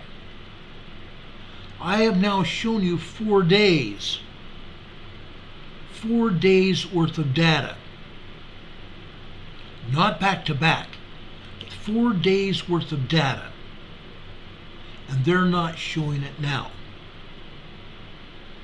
I just got through showing you what they're showing us yesterday. I mean, no, this is Monday. I didn't pull the information for yesterday, the 4th. This is July 3rd. Okay? We're having earthquakes. The magma's still moving beneath the surface, but they have doctored it. They have doctored it digitally, so you can't tell what is magma and what isn't. But you can clearly see the seismic events happening. Folks, Hanford is dangerous. Hanford is still dangerous. Don't let anybody fool you. Hanford is still dangerous. I want to go to June 28th this year. This is at the Nike missile silo at Hanford. Look what we're showing you here. Now, again, let's look at the time elements here. Okay? It shows 1700 on the far left, right? At the top left. That is 5 p.m. Pacific time. Okay? The data is not quite there. Okay? They have turned the data sets way down. So you can't tell how much magma is coming in to this facility here, under the ground, or inside the ground. Okay?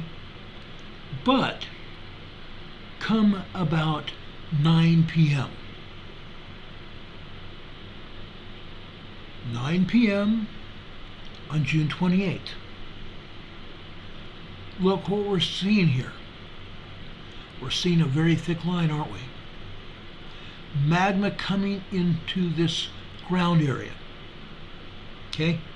Through a magma chamber down inside the ground beneath Hanford. And you're seeing seismic events, tremors and possible earthquakes here. This seismograph is turned way down. We don't know how far down it was done, but I can take a good educated guess because I've seen hundreds, if not thousands, of seismograms over the last 4.5 years that I've been doing this. I'll tell you, this is showing maybe 25% of real world. These small earthquakes you're seeing now are 3.0 earthquakes, at least. At least. This is the Nike missile silo at Hanford. I kid you not, guys. That was June 28th. Okay?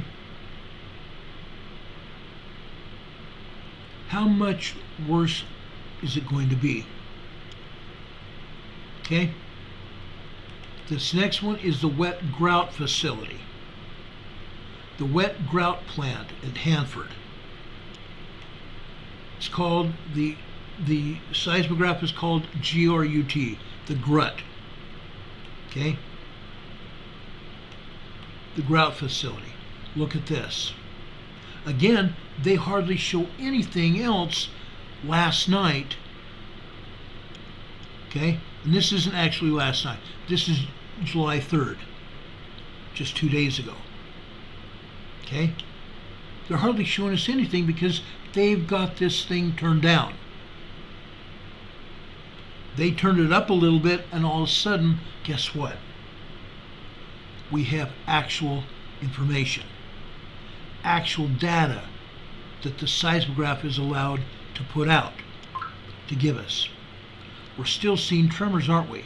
We're still seeing magma beneath the surface. We're still seeing earthquakes. This was just 2 days ago. It's still there, guys. It's still there. Sludge and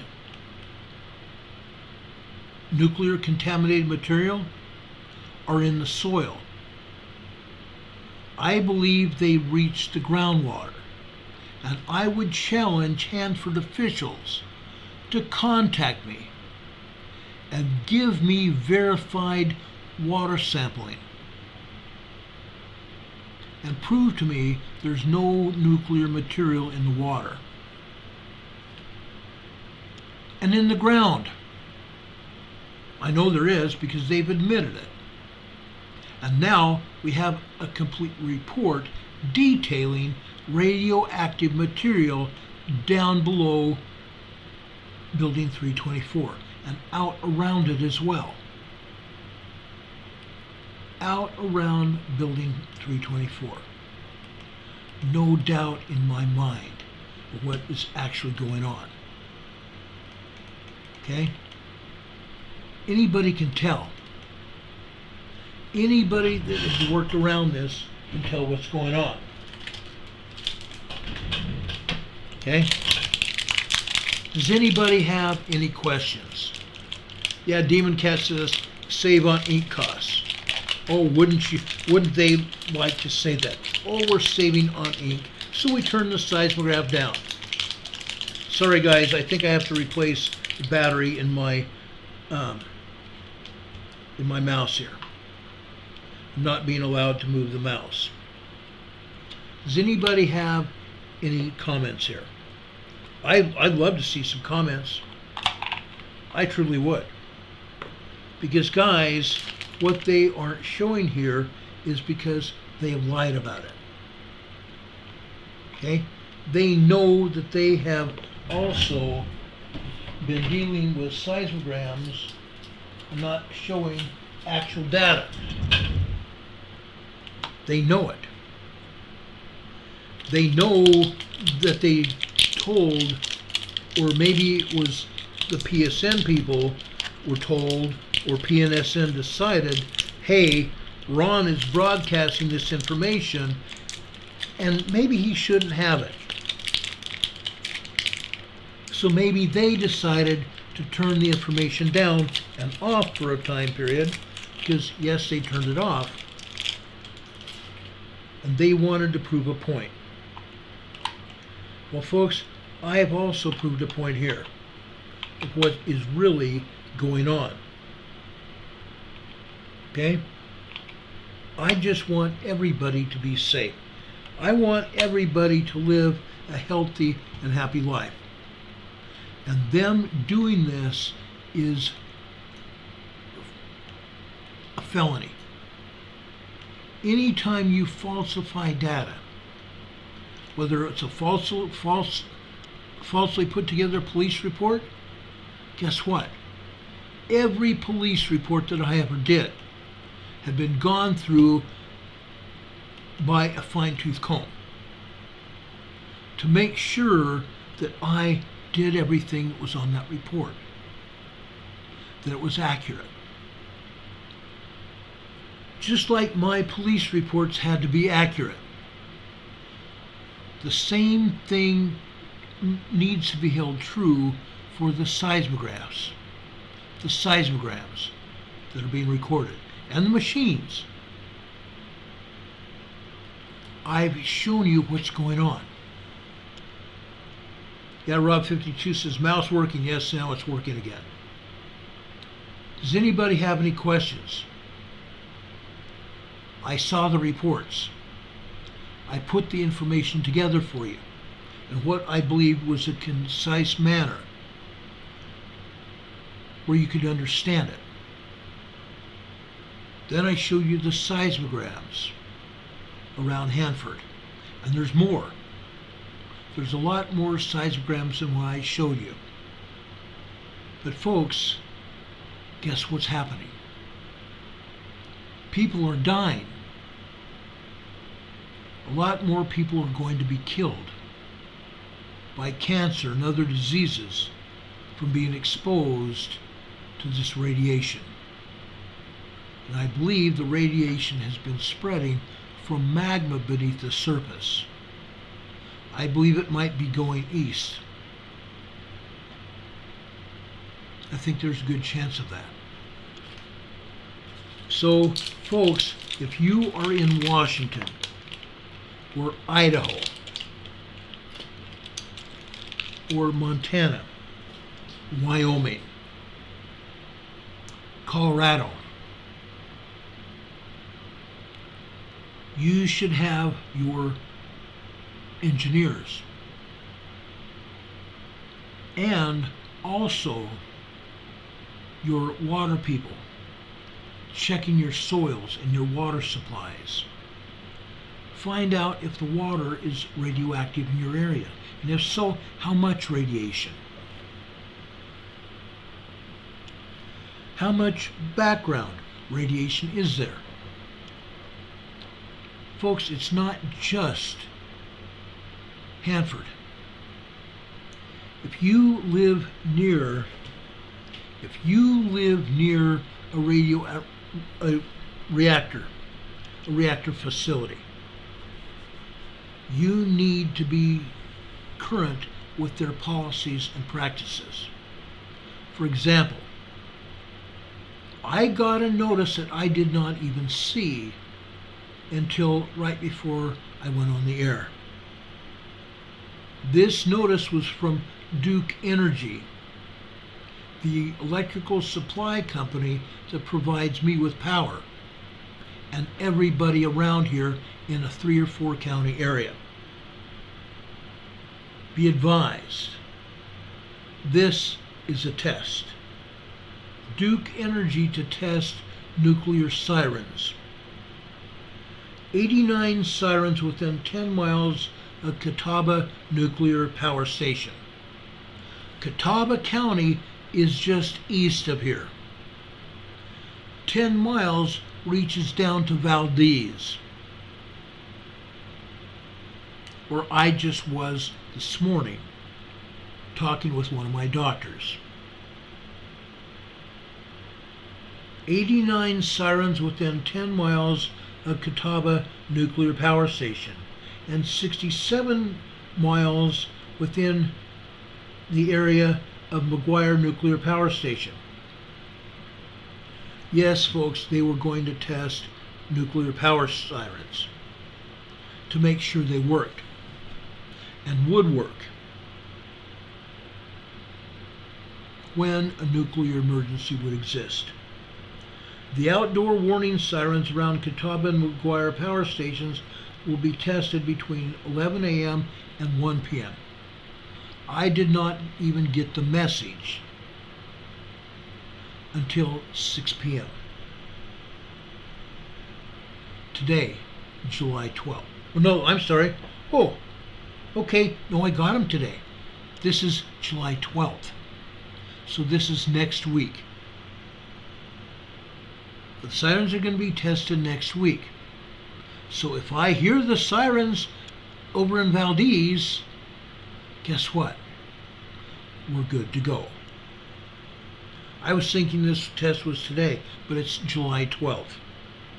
Okay? Officials said the 89 sirens within 10 miles of Catawba Nuclear Power Station and the 67 sirens within 10 miles a McGuire nuclear power station will sound from 5 to 30 seconds. 5 to 30 seconds to ensure that they're functioning properly. Officials said they might have to test some sirens more than once. Testing is being performed in cooperation with emergency officials in York, Gaston, Mecklenburg, Iredale, Lincoln, and Catawba counties, who are responsible for sounding the sirens. So next week on July 12th, we should be listening for sirens here in this area. For those of you that live in those counties, peel your ears on July 12th from 11 a.m. to 1 p.m. to see if you hear sirens if you live within that 10-mile area. 10 miles in any direction around those nuclear power stations. Okay? And those of you living near nuclear power stations, you should be contacting those power stations to see if they do those siren tests. I did in San Diego because I lived in Vista, California at one time. The San Onofre nuclear power station was within 18 miles, and yet you could hear the sirens just fine. And we had 2 nuclear events that we were warned about. But nobody was in any real danger, really. Michael McKinney is saying this. The question is, will you have enough time to get a safe distance away? That is the real question. When the sirens sound, they won't go off. During the testing, they'll be run for 5 to 30 seconds. If it's a real siren, they'll continue. You may have some time,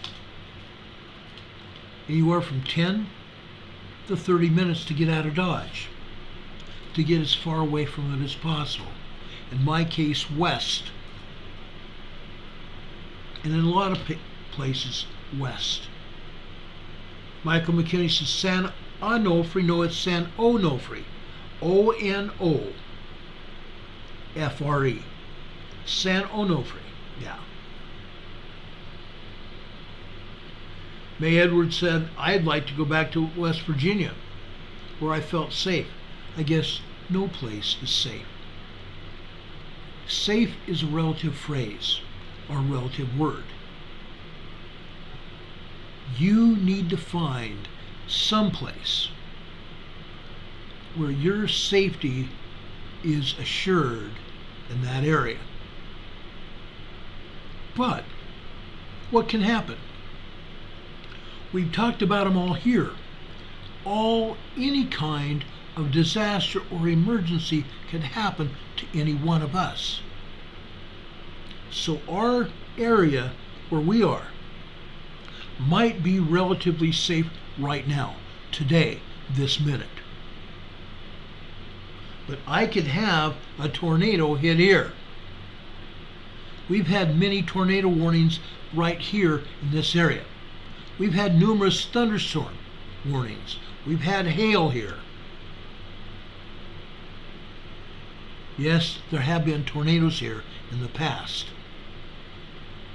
A while back, 5, 6, 7 years ago. 2 of them, 5 or 6, 7 years ago, something.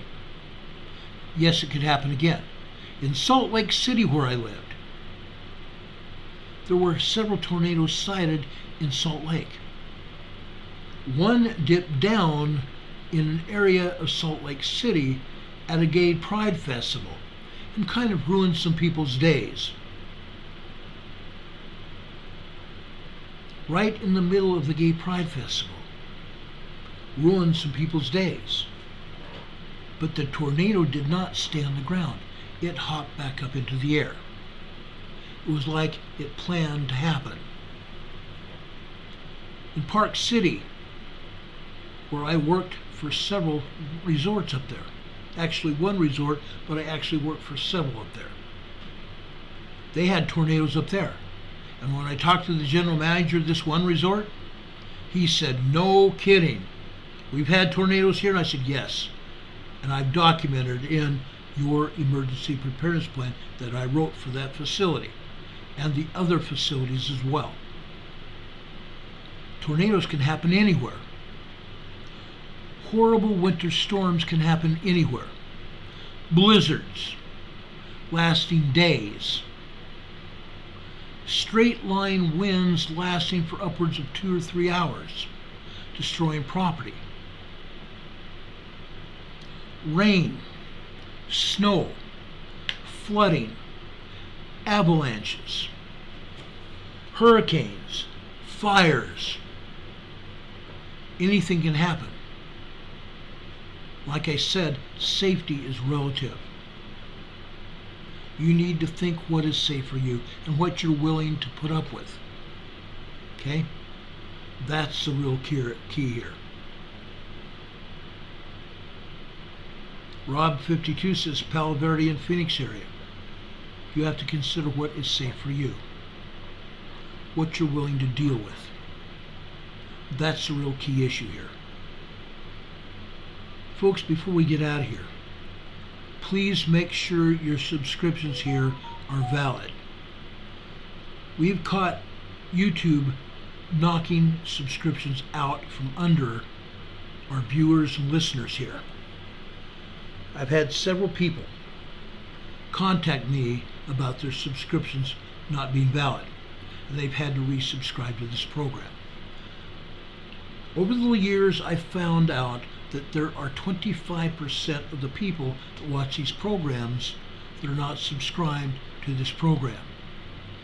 Please, folks, if you find any good information for you that you did not know before, please subscribe to our program.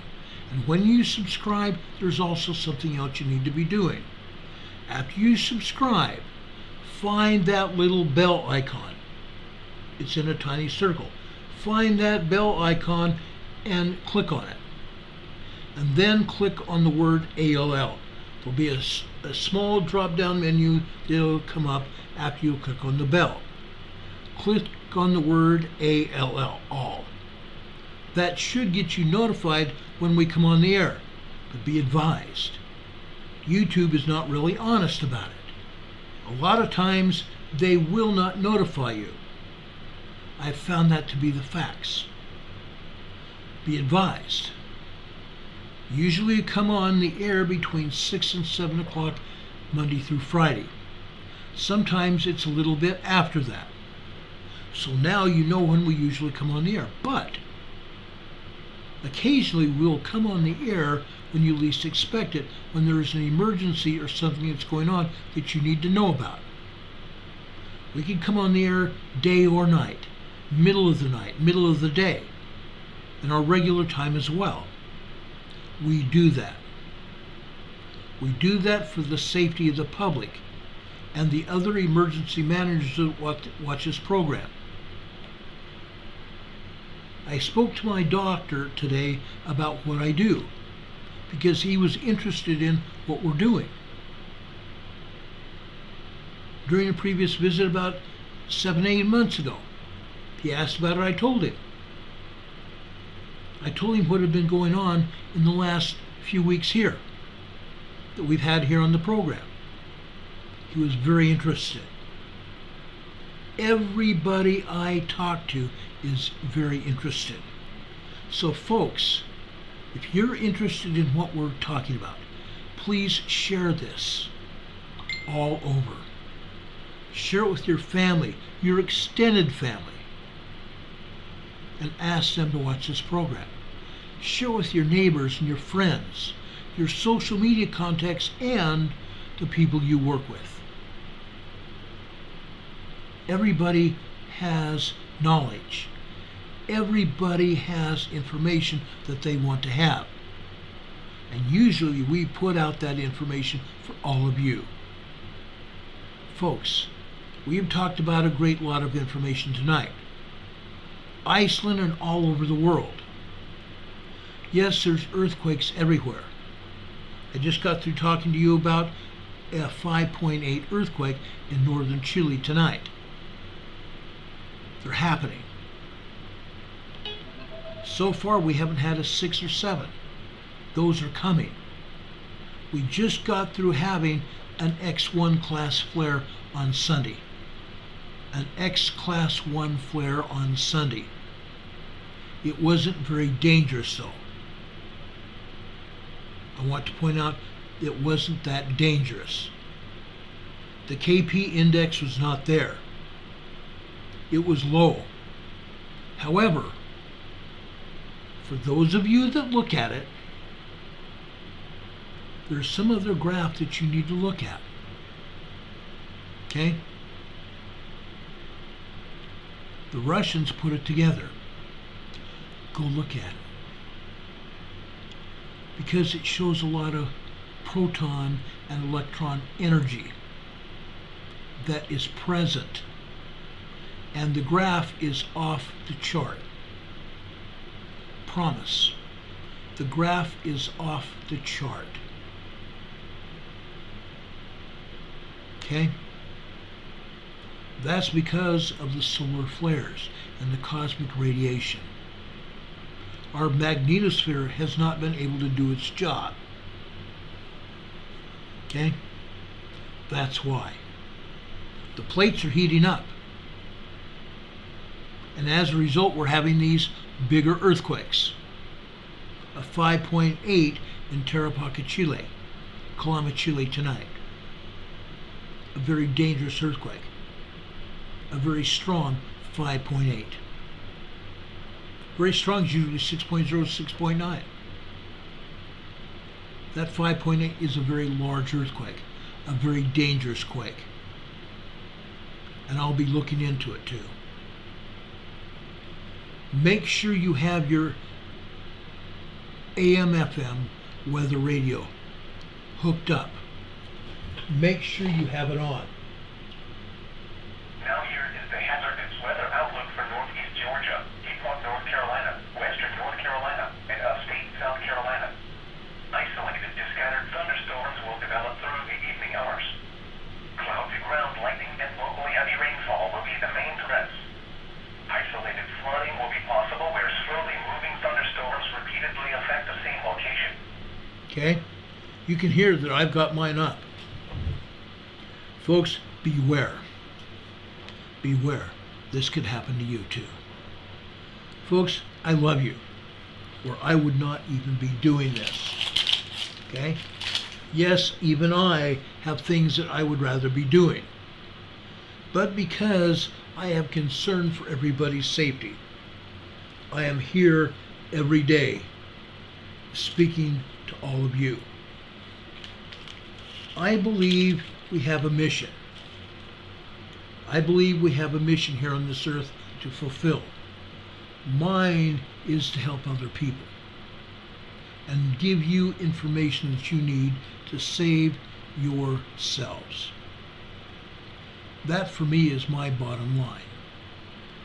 Folks, tonight, at the end of this program tonight, I want to take you over to the scriptures.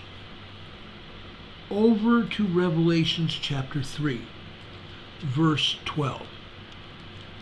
Here in verse 12 it says, "Him that overcometh will I make a pillar in the temple of my God. Him that overcometh will I make a pillar in the temple of my God, and he shall go up no more out. And I will write upon him the name of my God, and the name of the city of my God, which is New Jerusalem, which cometh down out of heaven from my God. And I will write him my new name." That's what's promised for each of us if we are righteous. If we are righteous. In verse 20, "Behold, I stand at the door and knock. If any man hear my voice and open the door, I will come in to him and will sup with him, and he with me." Christ will come to the door and knock. Are you going to be home? Are you going to be righteous when Christ comes to visit you? Will he knock on your door and sup with you? I hope so. May God bless you, brothers and sisters. I care. I care about each one of you and your families. What we spoke about tonight is very, very, very important. We all need to consider where we're at. We need to consider where our country is and where we want to be. As I've said many times before, we need to stand in holy places. We need to stand tall. We need to stand represented of righteousness, represented truth and freedom. We need to be ready to make this happen. May God be with you. May God protect you this day, this hour, this evening. There's a lot going on.